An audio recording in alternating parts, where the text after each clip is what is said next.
PM Modi ने चक्रवाती तूफान बिपरजॉय से निपटने के लिए की समीक्षा बैठक।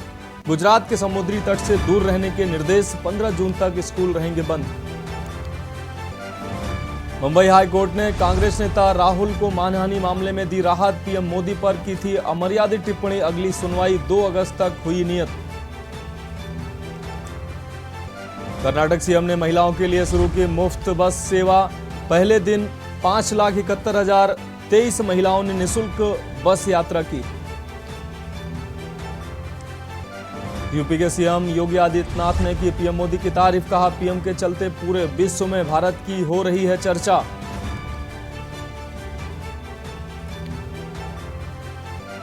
सीएम धामी ने कैंप कार्यालय में प्रवेश। आपको बता दें, प्रदेश के विभिन्न क्षेत्रों से आए लोगों की सुनी समस्याएं। अधिकांश समस्याओं के निस्तारण के दिए आदेश। और आप विधायक जगदीप सिंह बराड़ आपके प्रदेश उपाध्यक्ष नियुक्त किए गए। पार्टी की जिम्मेदारियों का ईमानदारी से निर्वहन करूंगा। आप देख रहे हैं के न्यूज, खबरों का सारथी। नमस्कार, मैं हूं आपके साथ मनोज मानस और आप देख रहे हैं देश की बात। देश की बात में हम आगे बढ़ेंगे और बात करेंगे अगली खबर की। कैलाश नगर में 22 वर्षीय युवक की गोली मारकर हत्या कर दी गई। कैंप थाना पुलिस ने मामले में मृतक के पिता की शिकायत पर 2 नामजद सहित अन्य के खिलाफ हत्या का केस दर्ज कर लिया है। कैंप थाना प्रभारी सत्यनारायण ने मामले की जानकारी देते हुए बताया कि कैलाश नगर निवासी नवल सिंह ने पुलिस को शिकायत दी थी और बताया था कि उसके पास बीती देर शाम घर से फोन आया कि उसके बेटे राजा को किसी ने गोली मार दी है। जब पीड़ित कैलाश नगर स्थित सरकारी स्कूल में पहुंचा तो वहां उनका लड़का राजा जमीन पर लहूलुहान अवस्था में पड़ा था और उसकी छाती में गोली लगी हुई थी। पीड़ित ने पुलिस को शिकायत की और बताया कि उसे पूरा शक है कि उसके बेटे राजा की हत्या पुरानी रंजिश के चलते कृष्णा कॉलोनी निवासी गौरव, कैलाश नगर निवासी विपुल व उनके अन्य साथियों ने मिलकर की है। उसके बेटे राजा को 5 मई को गौरव ने जान से मारने की धमकी भी दी थी।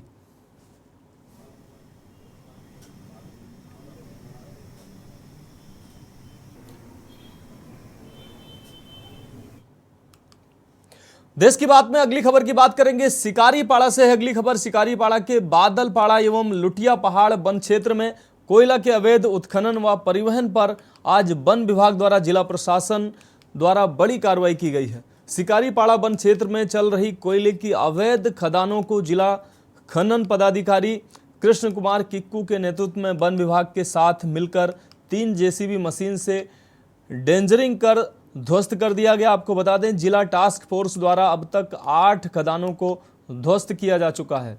अवैध खदानों को डेंजरिंग कर मिट्टी से भर दिया जाता है। इस क्रम में 3 मोटरसाइकिल पर 10 कुंतल लदे अवैध कोयले को भी जब्त किया गया है। तो आप देख रहे होंगे लगातार 2 सालों से हमारे जिला प्रशासन की ओर से कार्रवाई हो रही है और उस पर प्रतिफल भी आया है। लेकिन रोजगार के अभाव में लोग कुछ व्यावसायिक रूप से तो यहाँ नहीं चल रहा है, आप देख रहे होंगे। और जो भी गड्ढे बनते हैं कालांतर में उसको हम लोग समय समय पे भराई कर देते हैं। क्या क्या जब्त किए? 3 मोटरसाइकिल और लगभग 10 से 15 क्विंटल कोयला जब्त किया गया है। ये कार्रवाई सर ये वन विभाग में पड़ रहा है कि ये कुछ आप देख रहे होंगे, ये लुटिया पाड़ा आपका रैयती ज़मीन भी आता है और रैयती है और बादलपाड़ा आपका। देश की बात में अगली खबर उत्तर प्रदेश के अयोध्या जनपद से है। जनवरी में अयोध्या के राम मंदिर को जनता के लिए खोला जाएगा। जाहिर है कि सरकार जनवरी तक अयोध्या के विकास कार्यों को हर हाल में पूरा करने की कोशिश में जुटी है। इस कोशिश में अब सरकार को साथ मिला है अयोध्या नगर निगम का। नवनिर्वाचित मेयर ने रामनगरी के लिए अपने 100 दिनों के संकल्प को जनता के सामने रखा है। क्या है संकल्प जिसे देखकर रामनगरी के मठ मंदिरों में खुशी की लहर है? बताते हैं आपको इस रिपोर्ट में।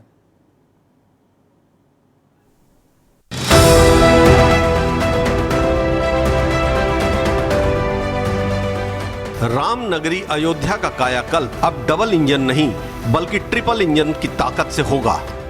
अयोध्या के नवनिर्वाचित महापौर महंत गिरीश पति त्रिपाठी अपना पदभार संभालते ही पूरे एक्शन में नजर आए। महंत गिरीश पति त्रिपाठी ने नगर निगम के अगले 100 दिन की कार्य योजना पेश की, जिसमें अयोध्या के विकास का मॉडल नजर आया। नगर निगम अगले 100 दिनों के भीतर इस संकल्प को पूरा करने का लक्ष्य लेकर कार्य कर रहा है।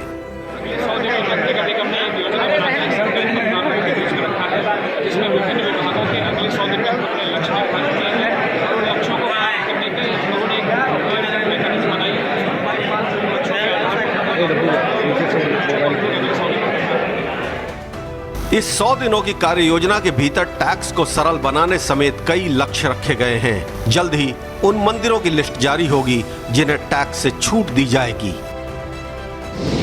अयोध्या धाम के मठ मंदिरों को टैक्स से मिली छूट। कूड़ा संग्रह के लिए ऑनलाइन मॉनिटरिंग की व्यवस्था। 31 जुलाई तक सभी भवनों पर लगेंगे QR कोड। संपर्क मार्गों को मुख्य मार्गों से जोड़ा जाएगा। 59 कार्यों का निर्माण जल्द पूरा होगा। 30 अगस्त तक मल्टी लेवल कार पार्किंग का निर्माण। टोल फ्री नंबर 180031312277 और 1533 जारी। मानसून से पहले रामपथ के डक्ट का निर्माण। और आज ये कैंप की सीरीज हर वार्ड कैंप लगाकर वहाँ रही लोकल ऑफिसर उस कैंप और सीनियर ऑफिसर्स की उपस्थिति रहेगी और हम लोग जनता के साथ भी संवाद बनाकर जितनी भी समस्याएं नगर का त्वरित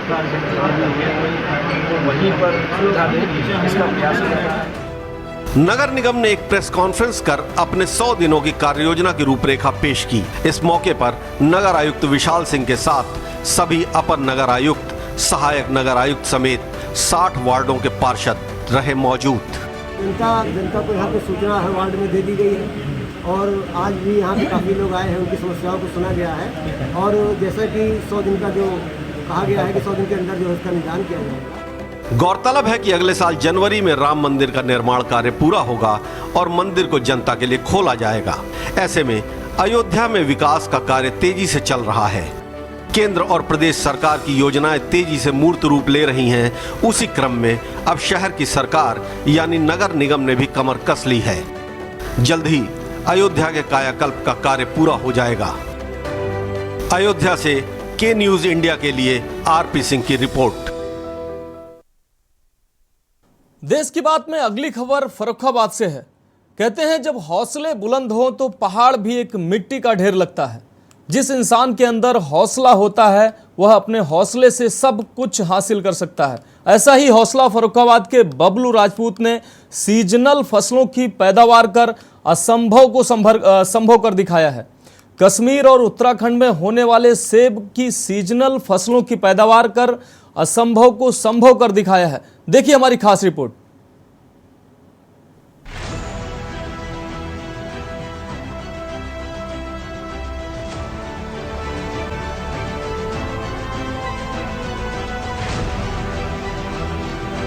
फर्रुखाबाद में सेब की खेती कर बबलू राजपूत किसानों के लिए प्रेरणा बन गए हैं। किसान बबलू ने अपने 10 बीघा खेत में सेब, बादाम, अंजीर और नारियल के पेड़ भी उगा दिए। उन्होंने बताया कि वो अपने स्तर पर नई तकनीकी से खेती कर रहे हैं। उनकी मेहनत का परिणाम है कि फर्रुखाबाद में भी सेब, बादाम और अंजीर की खेती हो रही है। वैसे तो फर्रुखाबाद को आलू पैदावार के लिए जाना जाता है। आलू और गेहूं की फसल चौपट तो कभी मंदी से घाटे का सौदा बनी, खेती किसानों के लिए सरदर्द बन चुकी है। ऐसे में कमालगंज से 6 किलोमीटर दूर नगरिया देवधरापुर के किसान बबलू राजपूत ने सेब, अंजीर, नारियल की खेती की और अपना कदम बढ़ाया है। ये हमने एक सेब की खेती की है। ये हमें 2 वर्ष पहले हमारे यहाँ पूर्व DM माननीय श्री मानवेंद्र सिंह जी, उनकी प्रेरणा से हमने ये खेती की है और अच्छी खासी सफलता मुझे मिली हुई है। ये पौधे हमने 10 फरवरी 2022 में लगाए थे। समथिंग 1 वर्ष के अकॉर्डिंग में हमें इसकी फसल जो है वो तैयार हो गई है। और आप फसल का नजरिया जो हम पकड़े हुए हैं फल, वो देख सकते हैं कि ये साइज के फल है। ये मार्केट में कब तक तैयार हो जाएंगे पूरे?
पहले हमारे यहाँ पूर्व डीएम माननीय श्री मानवेंद्र सिंह जी, उनकी प्रेरणा से हमने ये खेती की है और अच्छी खासी सफलता मुझे मिली हुई है।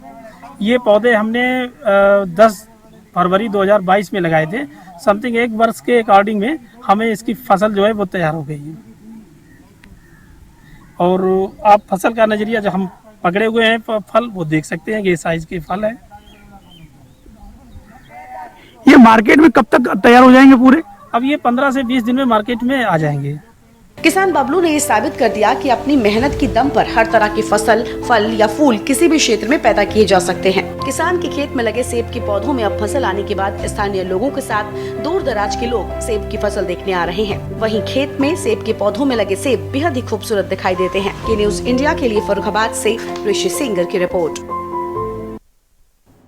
देश की बात में अगली खबर प्रतापगढ़ से है, जहां केंद्रीय मंत्री नितिन गडकरी ने NHRI की 4 परियोजनाओं का शिलान्यास किया है। हाई मास्ट के प्रोजेक्ट का भी लोकार्पण किया है। इस मौके पर सीएम योगी आदित्यनाथ भी मौजूद रहे। नितिन गडकरी ने प्रधानमंत्री और मुख्यमंत्री के कार्यों की जमकर सराहना की है। साथ ही सभी परियोजनाओं के लिए दिसंबर तक पूरा करने का भरोसा भी दिया है। आपको बता दें कि सुखपाल नगर में आयोजित जनसभा में नितिन गडकरी व सीएम योगी ने संयुक्त रूप से 2200 करोड़ रुपए की 5 परियोजनाओं का शिलान्यास किया है। केंद्रीय मंत्री नितिन गडकरी ने बताया कि उत्तर प्रदेश में 8 ग्रीन एक्सप्रेसवे पर काम हो रहा है, जो जल्द ही पूर्ण हो जाएंगे, जो प्रदेश के विकास में महत्वपूर्ण भूमिका भी निभाएंगे। गडकरी ने घोषणा करते हुए कहा कि पूरे उत्तर प्रदेश में 40,000 करोड़ के 40 पुल भी बनाए जाएंगे। केंद्रीय मंत्री ने लालगंज, मोहनगंज, रानीगंज बाईपास की स्वीकृति भी दी है।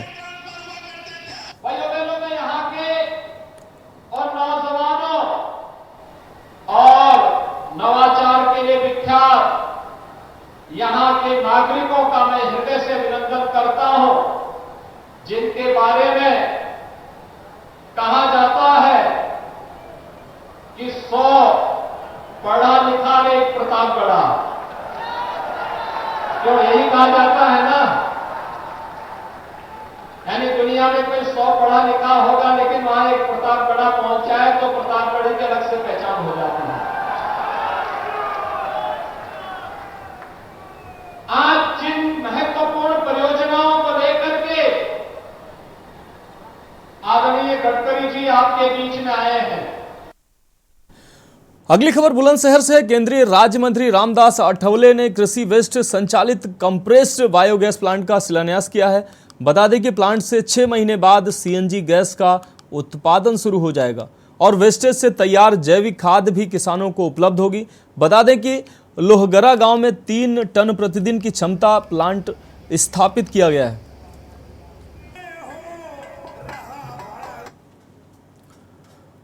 अब बात अगली खबर की। कन्नौज के सदर कोतवाली क्षेत्र के नसरारपुर गांव में सीओ सदर ने महिलाओं को जागरूक करने के उद्देश्य से कैंप का आयोजन किया है। कार्यक्रम में उपस्थित महिलाओं को सीओ प्रियंका वाजपेयी ने महिला अधिकार के संबंध में जागरूक किया है। उन्होंने बताया कि महिलाएं मुसीबत में फंसने पर 4 हेल्पलाइन नंबर और मुख्यमंत्री हेल्पलाइन नंबर पर फोन कर समस्या दर्ज करा सकती हैं। सीओ ने कार्यक्रम में उपस्थित महिलाओं की समस्याओं के संबंध में जानकारी हासिल की है और हर संभव मदद का आश्वासन भी दिया है। हमारा मोटिव है, जैसे कि गांव में जो भी हमारी महिला बीट कांस्टेबल्स हैं, वो आपके गांव का भ्रमण करती हैं। देश की बात में अगली खबर अलीगढ़ से है। सोमवार को 2 बड़े सड़क हादसे हुए, जिसमें 5 लोगों की दर्दनाक मौत हो गई। पहला हादसा जवा थाना इलाके में हुआ, जहां ट्रक ने मोटरसाइकिल सवार 2 भाइयों को रौंद दिया, जिसमें दोनों की मौके पर ही मौत हो गई। वहीं दूसरा हादसा हरदुआगंज थाना इलाके में हुआ, जहां बाइक और बुलेरो की भिड़ंत हो गई, जिसमें बाइक सवार 3 लोगों की मौके पर ही दर्दनाक मौत हो गई। पुलिस ने 100 कब्जे में लेकर पोस्टमार्टम के लिए भेज दिया है।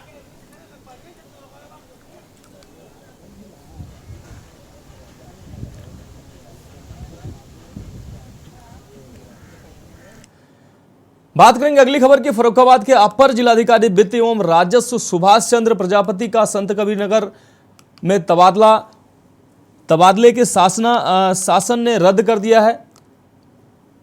अब सुभाष चंद्र प्रजापति फर्रुखाबाद के ही अपर जिलाधिकारी बने रहेंगे। फर्रुखाबाद के जिलाधिकारी संजय कुमार सिंह ने कायमगंज के एसडीएम संजय कुमार सिंह सहित 4 एसडीएम के स्थानांतरण कर उनके कार्यक्षेत्र में फेरबदल किया है। कायमगंज में तैनात एसडीएम संजय कुमार सिंह को उप जिलाधिकारी न्यायिक एवं अपर उप जिलाधिकारी सदर फर्रुखाबाद का कार्यभार सौंपा गया है। उप जिलाधिकारी न्यायिक व अपर उप जिलाधिकारी सदर फर्रुखाबाद के पद पर तैनात यदुवंश कुमार को कायमगंज के एसडीएम का कार्यभार सौंपा गया है। कायमगंज के उप जिलाधिकारी न्यायिक पद पर तैनात रविंद्र सिंह को अमृतपुर का एसडीएम एवं अमृतपुर से एसडीएम के पद पर तैनात पदम सिंह को कायमगंज के उप जिलाधिकारी न्यायिक के पद पर तैनात किया गया है। वहीं जिलाधिकारी संजय कुमार सिंह ने कायमगंज में तैनात रहे तहसीलदार कर्मवीर सिंह को अमृतपाल का तहसीलदार एवं अमृतपुर में तैनात रहे तहसीलदार संतोष कुमार कुशवाहा को कायमगंज के तहसीलदार का दायित्व सौंपा है।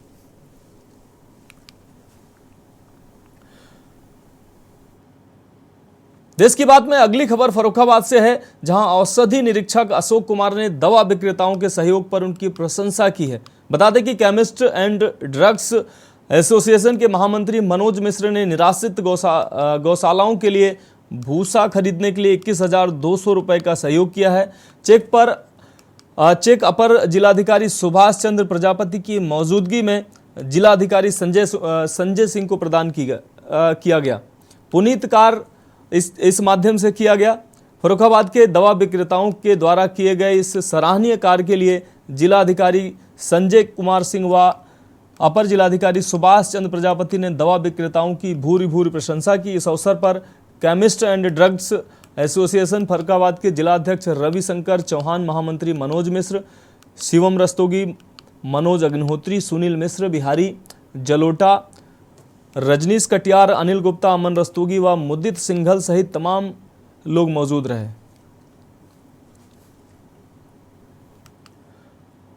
अगली खबर उत्तर प्रदेश के औरैया से है, जहां अवैध खनन के खिलाफ जिलाधिकारी औरैया नेहा प्रकाश ने सख्त निर्देश दिए हैं। आपको बता दें, अपर जिलाधिकारी के सख्त निर्देश देखने को मिले हैं। उप जिलाधिकारी बिधुना ने तहसील क्षेत्र के गांव नगला पियरा में बड़ी कार्रवाई करते हुए एक जेसीबी मशीन व 7 ट्रैक्टरों को पकड़ा है, जिसकी जानकारी खनन विभाग के अधिकारियों को भी दी गई थी।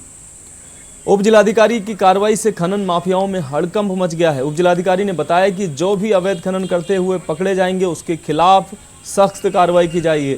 आपको बता दें कि जिलाधिकारी नेहा प्रकाश तेज तर्रार आईएएस अफसर के रूप में गिनी जाती हैं। उनकी सख्ती का असर जनपद में कार्रवाई के रूप में देखा जा रहा है। हमें सूचना मिल रही थी कि अवैध खनन की बहुत शिकायतें आ रही थी पूरे तहसील पर। तो कल मैंने और सीओ साहब ने एक जॉइंट ऑपरेशन किया है। हमने कई जगह पे चेकिंग की। रटगांव के पास में खिजरपुर बता रहे हैं, वहाँ पे नगला पियरा करके एक है, वहाँ की हमें एक सूचना दी, तो हमने जाके वहाँ पे छापेमारी की, मैंने और सीओ ने। हमें वहाँ पे मौके से एक जेसीबी और 7 ट्रैक्टर ट्रॉली मिट्टी से लदी हुई बरामद हुई।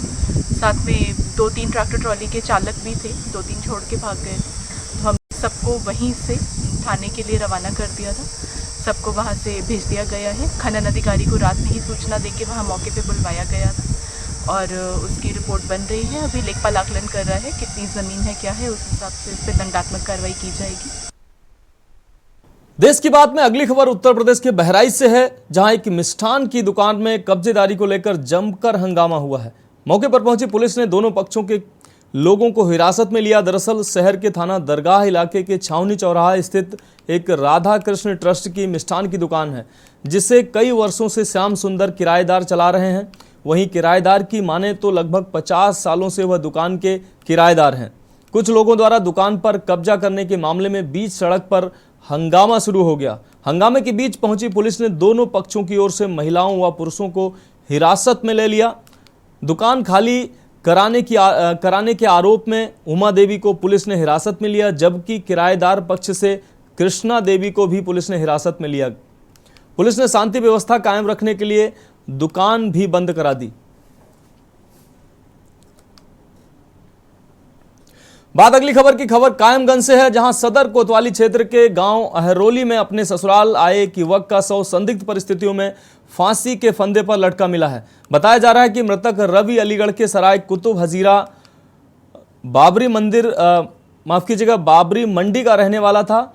वो अपनी पत्नी और बच्चों के साथ कायमगंज स्थित ससुराल केशव सिंह के घर 8 दिन पहले आया हुआ था।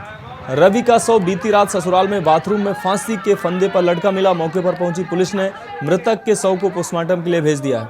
वहीं मृतक के परिजनों ने ससुराली जनों पर हत्या करने का आरोप लगाया है।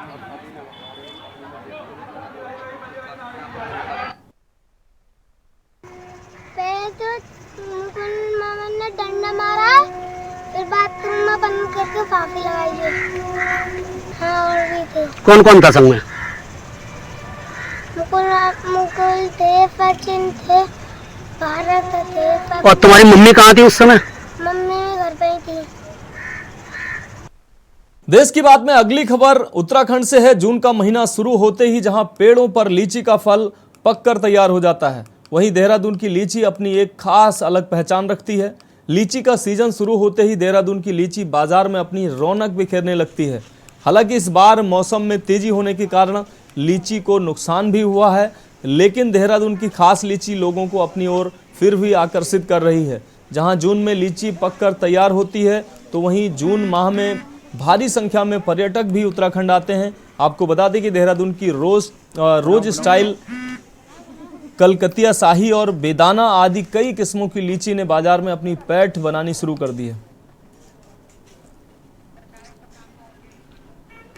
बाग तो यही है हमारे पास।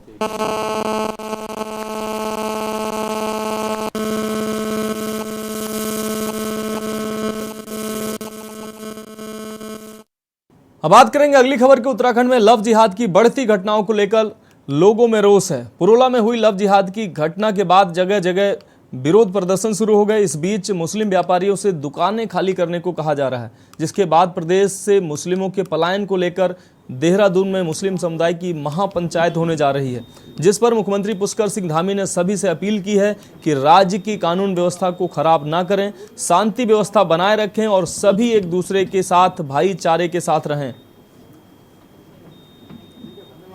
देखिए, हमने सभी से कहा है कि कानून व्यवस्था को कोई भी अपने हाथ में न ले, और अलबत्ता ये ज़रूर है कि उत्तराखंड के अंदर जो जनसंख्या का परिवर्तन हो रहा है, डेमोग्राफिक चेंज हो रहा है, या जिनके कारण से यहाँ पर कानून व्यवस्था की स्थिति खराब हो रही है, उस पर हमने पुलिस को भी और प्रशासन को भी सभी को कहा है सख्ती से काम लें।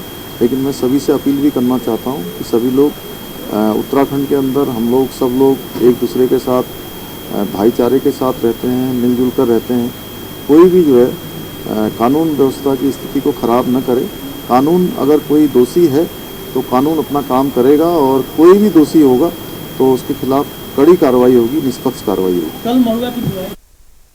देश की बात में बढ़ेंगे अगली खबर की ओर। सचिवालय पहुंचे मुख्यमंत्री पुष्कर सिंह धामी ने मीडिया से मुखातिब होते हुए कहा कि केंद्र सरकार के 9 साल पूरे होने पर उत्तराखंड में भी ऐसी योजनाएं चल रही हैं जिनको केंद्र से स्वीकृति मिली है और राज्य को नई पहचान मिलने का काम हुआ है। उन्होंने आगे कहा कि मोदी जी ने प्रदेश को जो 9 रत्न दिए हैं, वह जब धरातल पर उतरेंगे तो प्रदेश नए आयाम स्थापित करेगा। 9 रत्न मिलने से प्रदेश में रोजगार, पर्यटन, निर्माण आदि सभी क्षेत्रों में प्रदेश की तरक्की होगी और प्रदेश नई राह की ओर अग्रसर होगा।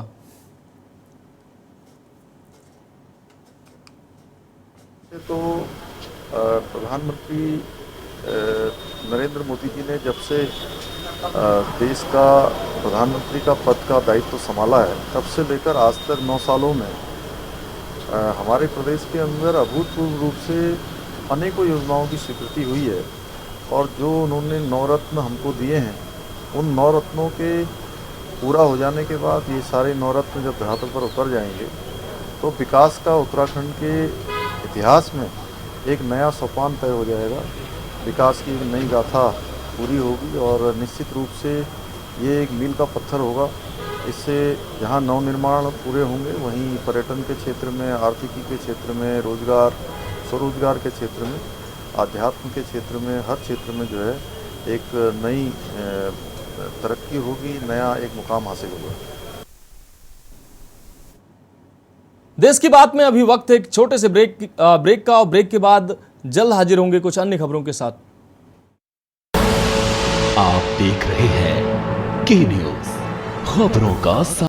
ब्रेक के बाद आपका स्वागत है। बढ़ेंगे अगली खबर की ओर। लक्सर रुड़की स्टेट हाईवे मार्ग पर पड़ने वाले बहादुरपुर रेलवे फाटक पर अब ग्रामीणों को जाम का सामना नहीं करना पड़ेगा। लक्सर विधायक की मांग पर केंद्र सरकार ने इस पर फ्लाईओवर बनाने की अनुमति दे दी है। इतना ही नहीं, इसके लिए प्रथम चरण के टेंडर प्रक्रिया का भी कार्य पूर्ण कर लिया गया है। अब आगामी 1.5 वर्ष के भीतर मार्ग बिना रुकावटों के आगे बढ़ सकेगा।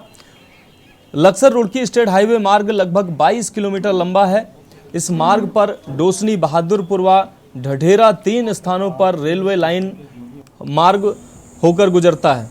डोसनी रेलवे लाइन मार्ग पर कई वर्ष पहले फ्लाईओवर का निर्माण हो गया था, लेकिन अभी भी बहादुरपुर रेलवे फाटक पर जाम लगने की वजह से ग्रामीणों को काफ़ी दिक्कतों का सामना करना पड़ रहा है। आपको बता दें कि लक्सर विधायक मोहम्मद शहजाद ने बताया कि उन्होंने भूतल केंद्रीय मंत्री नितिन गडकरी से बाकरपुर से टीकमगढ़ तक बाईपास मार्ग के निर्माण हेतु पत्र लिखा है।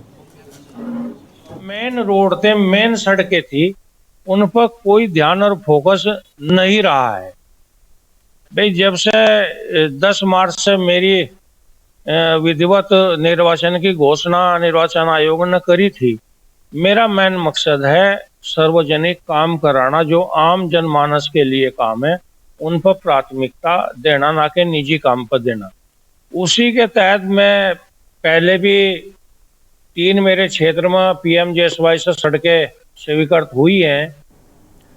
बात अगली खबर की। कालाढूंगी में उच्च न्यायालय नैनीताल और जिलाधिकारी नैनीताल के निर्देश में आगामी 18 जून को प्रदेश भर में महास्वच्छता अभियान चलाया जाना है, जिसकी तैयारियों को लेकर नोडल अधिकारी कालाढूंगी उप जिलाधिकारी रेखा कोहली ने कई विभागीय अधिकारियों के साथ बैठक की है। बैठक में महास्वच्छता अभियान की सफलता को लेकर विचार विमर्श किया गया है। नोडल अधिकारी रेखा कोहली ने बताया कि हम महास्वच्छता अभियान के तहत क्षेत्र भर में सड़कों, कार्यालयों, नदी नालों, सार्वजनिक स्थलों पर सफाई अभियान चलाएंगे। इससे पहले विशाल जागरूकता रैली भी निकाली जाएगी। उत्तराखंड के निर्देशों के क्रम में 18 जून को एक वृहद स्वच्छता अभियान और श्रमदान का आयोजन किया जाना है, जिसके रिगार्डिंग जिलाधिकारी महोदय द्वारा हमें निर्देश दिए गए हैं कि 12 से लेकर 17 तक हमें अलग अलग स्तर पे मीटिंग्स करनी है और उनको हमें जो निर्देश दिए गए हैं कि हमें किस दिन क्या करना है। जब 12 को हमारा स्वच्छता अभियान में सोशल मीडिया, सामुदायिक रेडियो, वार्ड स्तर पर loud speaker, print media, electronic media को आज हमें इन्वाइट करना था और आपके माध्यम से हमें मैसेज देना है पूरी आम जनता को। तो जो हमने इसी क्रम में आपको इन्वाइट करके मीटिंग करी गई है। तो ये जो हमारा ड्राइव चलना है 18 को, उसी के रिगार्डिंग हम लोग डे टू डे इसमें मीटिंग्स करेंगे और लोगों को अवेयर करेंगे। जो भी हमारा स्वच्छता अभियान, इसमें जितने लोगों ने पार्टिसिपेट करना है उन सबको हम डे टू डे यहाँ पर इन्वाइट करेंगे और 18 को हम सब मिलकर एक वृहद स्वच्छता अभियान का। देश की बात में बात करेंगे अगली अहम खबर की। उत्तराखंड में लोकसभा चुनाव से पहले बेरोजगारी पर मचे सियासी घमासान के बीच उत्तराखंड लोक सेवा आयोग के अध्यक्ष पद से डॉक्टर रमेश कुमार ने इस्तीफा देकर सबको हैरान कर दिया है। दरअसल इस इस्तीफे को लेकर पहले से कोई चर्चा कहीं नहीं सुनी गई थी। डॉक्टर राकेश कुमार ने कहा कि वह निजी कारणों से इस्तीफा दे रहे हैं। मात्र 18 माह बाद ही डॉक्टर राकेश कुमार के इस्तीफे के बाद राज्य में सियासत गर्मा गई है। विपक्षी दलों का आरोप है कि सरकार नकल रहित परीक्षा कराने में नाकाम है। सरकार लोक सेवा आयोग और उत्तराखंड अधीनस्थ सेवा चयन आयोग के अध्यक्ष पर नकल कराने का दबाव बना रही है, जिससे परेशान होकर पहले उत्तराखंड अधीनस्थ सेवा चयन आयोग के अध्यक्ष डॉक्टर एस राजू ने इस्तीफा दिया और अब डॉक्टर राकेश कुमार ने, जो कि काफी गंभीर है। वहीं माना जा रहा है कि डॉक्टर राकेश कुमार के इस्तीफे से आयोग के भर्ती अभियान को भी झटका लग सकता है।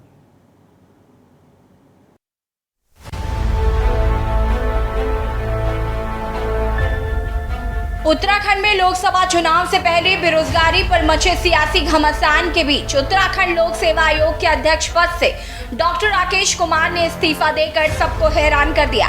दरअसल इस्तीफे को लेकर पहले से कोई चर्चा कहीं नहीं सुनी गई थी। डॉक्टर राकेश कुमार ने कहा कि वो निजी कारणों से इस्तीफा दे रहे। माना जा रहा है कि डॉक्टर राकेश कुमार के इस्तीफे से आयोग के भर्ती अभियान को झटका लग सकता है। हालांकि सीएम नामी का कहना है कि सरकार बम्पर भर्ती कराने जा रही है। इसके तहत विभिन्न विभागों में खाली पड़े पदों पर जल्द ही भर्ती की जाएगी। इसके साथ ही स्वरोजगार के माध्यम से भी सरकार बेरोजगारों के हाथों को रोजगार देने की तैयारी कर रही है।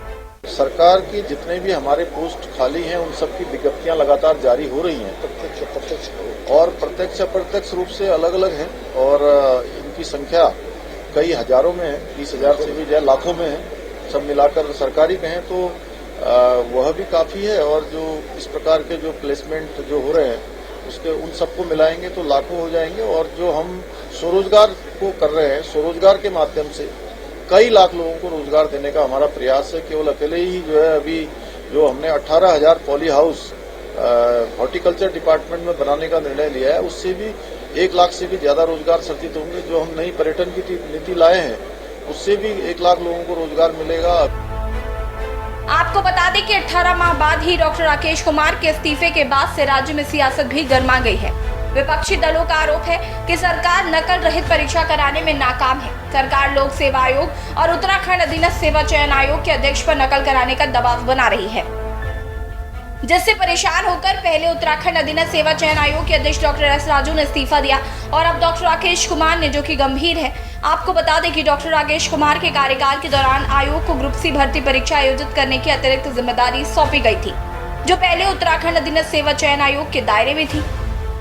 उत्तराखंड सरकार राज्य में लोक सेवा आयोग और अधीनस्थ सेवा चयन आयोग के माध्यम से नकल रहित परीक्षा कराने में पूरी तरह से फेल साबित हो रही है। नकल रहित परीक्षा कराने के बजाय जिस तरह से सत्ता पक्ष के सफेद पोष लोक सेवा आयोग और अधीनस्थ सेवा चयन आयोग के अध्यक्षों पर नकल कराने के लिए गलत तरीके से परीक्षा कराने के लिए दबाव बना रहे हैं, उस दबाव को दोनों आयोग के अध्यक्षों ने नहीं झेल पाया। पहले UPSSC के अध्यक्ष एस राजू ने इस्तीफा दिया और उसके बाद अब लोक सेवा आयोग के अध्यक्ष डॉक्टर राकेश कुमार ने भी इस्तीफा दे दिया। ये दोनों इस्तीफे इस बात का प्रमाण है कि राज्य के अंदर सरकार नकल रहित परीक्षा कराने में पूरी तरह से नाकाम साबित हुई है।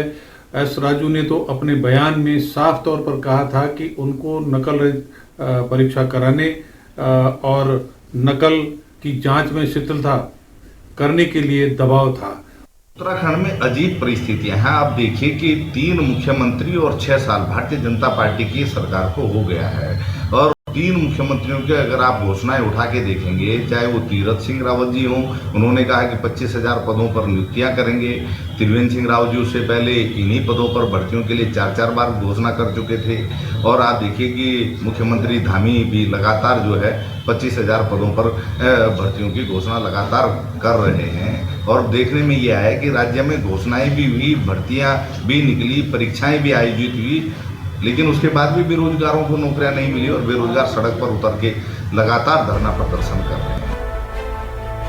कुल मिलाकर उत्तराखंड में लोकसभा चुनाव से पहले बेरोजगारी पर मचे सियासी घमासान के बीच उत्तराखंड लोक सेवा आयोग के अध्यक्ष पद से डॉक्टर राकेश कुमार ने इस्तीफा देकर राज्य की सियासत को गरमा दिया है। सवाल यह है कि आखिर पहले एस राजू और अब राकेश कुमार का इस्तीफा क्या दबाव का नतीजा है? क्या राज्य के बेरोजगार युवाओं का सरकारी नौकरी का सपना ही रहेगा? Uttarakhand desk report. देश की बात में बात करेंगे अगली खबर की। रुड़की की सिविल लाइंस कोतवाली क्षेत्र के बेलड़ा गांव में एक युवक की संदिग्ध परिस्थितियों में मौत हो गई, जिसके बाद ग्रामीणों ने युवक की हत्या का आरोप लगाते हुए कोतवाली का घेराव किया है और जमकर नारेबाजी की है। आपको बता दें कि रुड़की के एक टेंट हाउस में काम करने वाला पंकज नाम का युवक बीती रात काम खत्म कर वापस घर जा रहा था। रास्ते में पंकज की संदिग्ध परिस्थितियों में मौत हो गई। ग्रामीणों का आरोप है कि गाँव के ही कुछ लोगों के द्वारा पंकज की हत्या की गई है।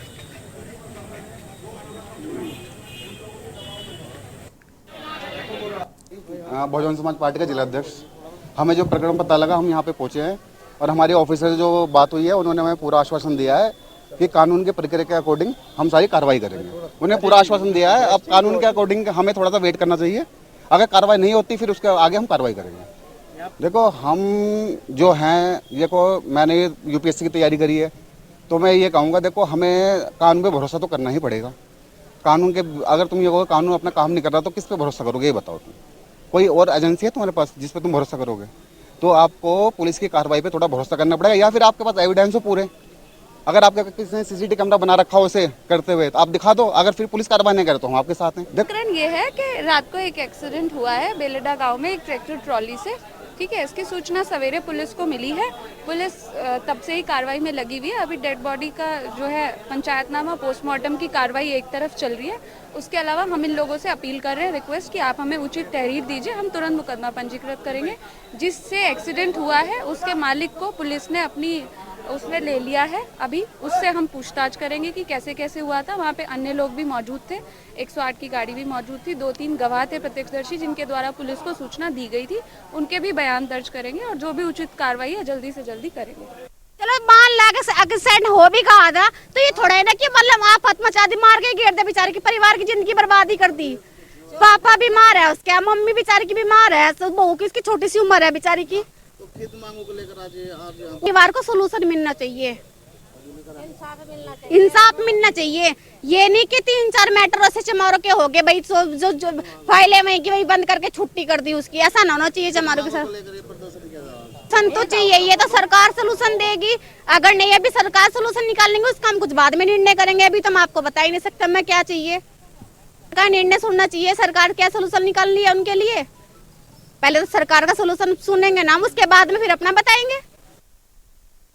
खबर हल्द्वानी से। हल्द्वानी में भाजपा के महा जनसंपर्क अभियान के तहत MBPG कॉलेज के सभागार में भाजपा द्वारा संयुक्त मोर्चा सम्मेलन आयोजित किया गया। इस दौरान 2024 के लोकसभा चुनाव के मद्देनजर केंद्र सरकार के 9 वर्ष पूर्ण होने पर केंद्र सरकार की उपलब्धियों को कार्यकर्ताओं से घर घर पहुंचाने का आह्वान किया गया। भाजपा के पूर्व प्रदेश महामंत्री गजराज बिष्ट ने कहा कि संयुक्त मोर्चे के इस महासम्मेलन में सभी मोर्चे के कार्यकर्ताओं और पदाधिकारियों को निर्देशित किया गया है कि वह महाजनसंपर्क अभियान में घर घर जाकर प्रधानमंत्री मोदी के नेतृत्व में चल रही केंद्र सरकार की उपलब्धियों को जनता तक पहुंचाएं, जिससे कि आगामी 2024 में देश में सेवा और सुशासन पारदर्शी सरकार के मद्देनजर मोदी को प्रधानमंत्री फिर से बनाया जा सके। गजराज जी के पीछे कतारबद्ध होकर नारे लगाए करते थे, तो मैं यहाँ भीड़ था, ये सभागार नहीं था और अभी चर्चा कर रहे थे कि पुराना जो सभागार टूट गया तो शायद बड़ा सभागार होगा। सौभाग्य का विषय है। पूरे देश के अंदर भारतीय जनता पार्टी का महाजनसंपर्क अभियान प्रारंभ है। माननीय मोदी जी के नेतृत्व में इन 9 वर्षों में पूरे देश के अंदर क्या क्या काम हुए, किस प्रकार हम आगे बढ़े, किस प्रकार देश का मान सम्मान बढ़ा है, किस प्रकार विश्व में हम विश्व गुरु की ओर बढ़ते जा रहे हैं। हमारे बढ़ते कदमों की सारी जो सूचनाएँ हम सब आम जनता तक पहुँचा रहे हैं, घर घर तक जा रहे हैं। 20 से 30 जून तक एक महाजनसंपर्क अभियान जिस तहत हमारा कार्यकर्ता प्रत्येक घर तक जाएगा और अपनी सरकार की उपलब्धियों को बताएगा। उसी के तहत आज सभी मोर्चे, हमारे जो 7 मोर्चे हैं, उनके सभी कार्यकर्ताओं को यहाँ पर बुलाया गया है। उनसे भी यही अपील की जा रही है, उनसे भी यही निवेदन किया जा रहा है कि वो भी घर घर तक माननीय मोदी जी के जो नेतृत्व है उसके नेतृत्व में जो कार्य हैं उन कार्यों को पहुँचाएँ, ताकि इस देश के सम्मान के लिए, मान के लिए, इस देश की प्रगति के लिए 2024 में दोबारा भारतीय जनता पार्टी की सरकार बने और माननीय नरेंद्र मोदी जो विश्व के नेता हैं आज, उनके नेतृत्व में दोबारा वो प्रधानमंत्री बने, उनके नेतृत्व में सरकार बने।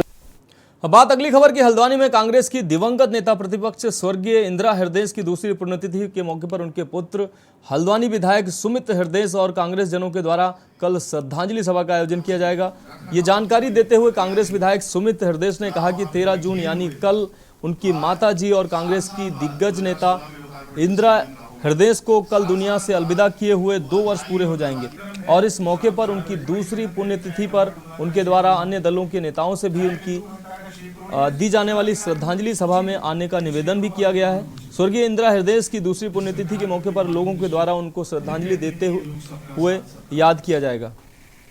आज आवश्यक है बड़ी तीव्रता के साथ जो हमारा विपक्ष है वहाँ भी ये सरकारें सारे खेल करा रही है। अगली खबर हरिद्वार से है। उत्तराखंड के मुख्यमंत्री पुष्कर सिंह धामी द्वारा सरकारी संपत्तियों पर अवैध धार्मिक स्थलों को हटाने के सख्त निर्देश जारी किए गए हैं, जिसके बाद पूरे उत्तराखंड में इस पर बड़ी कार्रवाई की जा रही है। सोमवार को हरिद्वार के बहादुराबाद थाना क्षेत्र की गंग नहर पटरी पर बनी अवैध मजार को जिला प्रशासन की टीम ने ध्वस्त कर दिया। मजार हटाने की सूचना पर पहुंचे सैकड़ों संख्या में मुस्लिम समाज के लोग आसपास के गांवों से मौके पर पहुंच गए और जमकर हंगामा किया।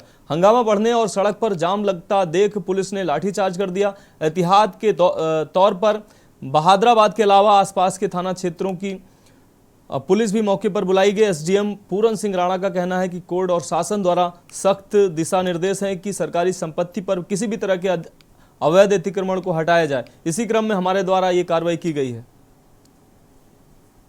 मुख्यमंत्री जी और शासन के आदेशों के क्रम में जितना भी गवर्नमेंट प्रॉपर्टी पे जो इंक्रोचमेंट हुआ है उसको रिमूव करने की कार्रवाई की जा रही है। तो उसमें जो लोगों के आवागमन के रास्ते हैं और उस पर भी बहुत बड़ी मात्रा में लोगों के द्वारा पर्सनल उद्देश्यों के लिए कोई धार्मिक स्ट्रक्चर बना लिया गया है या सभी धर्म के जो भी चीज़ें आ रही हैं और जिससे कि लोगों को आवागमन में प्रॉब्लम हो रही है। तो उस विषय में माननीय सुप्रीम कोर्ट के द्वारा और हाई कोर्ट के द्वारा बहुत ही विस्तृत रूप से ऑर्डर पारित किए गए हैं कि जितने भी लोगों के आने जाने के रास्ते हैं उसको विदाउट एनी डिले, अगर उसमें चाहे कमर्शियल इंक्रोचमेंट है या कोई धार्मिक स्ट्रक्चर है, विदाउट एनी डिले रिमूव किया है।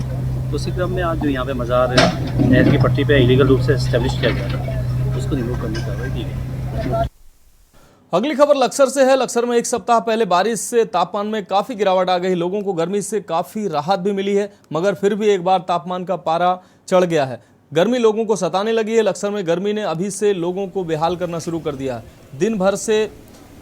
दिन भर गर्मी से बचने के लिए लोग हर तरह के हथकंडे अपना रहे हैं, लेकिन बढ़ती गर्मी का असर दिखाई देने लगा है। लक्सर में अभी तक हुई गर्मी का आज सबसे गर्म दिन रहा। आज दिन भर लोग गर्मी से बचने के लिए कहीं छाता तो कहीं गन्ने का रस तो कहीं पपीते का जूस पीते नजर आए। गर्मी के कारण लोगों ने अपने घरों से भी निकलना कम कर दिया है। साथ ही लोगों को लगता है कि अभी जून में इतनी गर्मी होने लगी है तो जुलाई और अगस्त में गर्मी का क्या असर होगा। तो ज़्यादा पड़ रही है बाबू जी गर्मी, तो परेशान हो रहे लोग यानी कि क्या बताऊँ, यानी कि चक्कर आने का ढंग हो गया। गर्मी ने इतना तांडव मचा रखा है कि अपने समय पर बुरा हाल मचा रखा है और एक आम आदमी बहुत ही परेशान है, गर्मी में बेहाल है। हमारे किसान मजदूर जो खेतों में काम कर रहे हैं, मजदूरी कर रहे हैं, वो तो धूप में मानो कि एक आफत को सर पे लेकर बड़े मुश्किलों से अपना रोजगार, अपना बच्चों को पाल रहे हैं। बात अगली खबर की किसानों की समस्याओं को लेकर धर्मनगरी हरिद्वार में भारतीय किसान यूनियन अंबावता द्वारा 3 दिवसीय राष्ट्रीय अधिवेशन व चिंतन शिविर का आयोजन किया गया, जिसका आज समापन हुआ। भारतीय किसान यूनियन अंबावता के राष्ट्रीय अध्यक्ष चौधरी ऋषिपाल अंबावता के नेतृत्व में देश के कोने कोने से आए किसानों ने भाग लिया। राष्ट्रीय अधिवेशन में किसानों की कई समस्याओं को लेकर प्रस्ताव पारित किए गए। साथ ही उत्तराखंड की समस्याओं को लेकर मुख्यमंत्री के नाम प्रशासन के माध्यम से ज्ञापन सौंपा गया। सारी गंगा माई से लेकर के केदारनाथ बद्रीनाथ तक का ये हो रहा तो किसान का उत्पीड़न का है, कर्जे माफी का है, एमएसपी का है और गन्ने का रेट का है, गन्ने का जो शुगर मिलों पे बकाया है उसका है, और हरिद्वार में जो खनन का है ये माफिया खुले घूम रहे हैं। यहाँ आस्था से हम लोग आते हैं हरिद्वार में, सारा देश के लोग, ये सबसे पवित्र, इस देश में सबसे पवित्र स्थान है, इस पर आस्था से आते हैं। अब लोगों ने यहाँ क्या पिकनिक मनाने के लिए आने लगे, उनको विस्की चाहिए, दारू चाहिए, और हम ये कहें 10 किलोमीटर तक यहाँ कोई ठेका नहीं खुलना चाहिए। अगर खुलेगा तो हमारी यूनियन के लोग उस ठेके को उपाड़ करके फेंक देंगे और आंदोलन शुरू करेंगे। अल्टीमेटम दिया है। किसान अब जागरूक हो चुका है, और किसान जागरूक हो चुका है तो ये समझ लो सरकार की खैर नहीं है।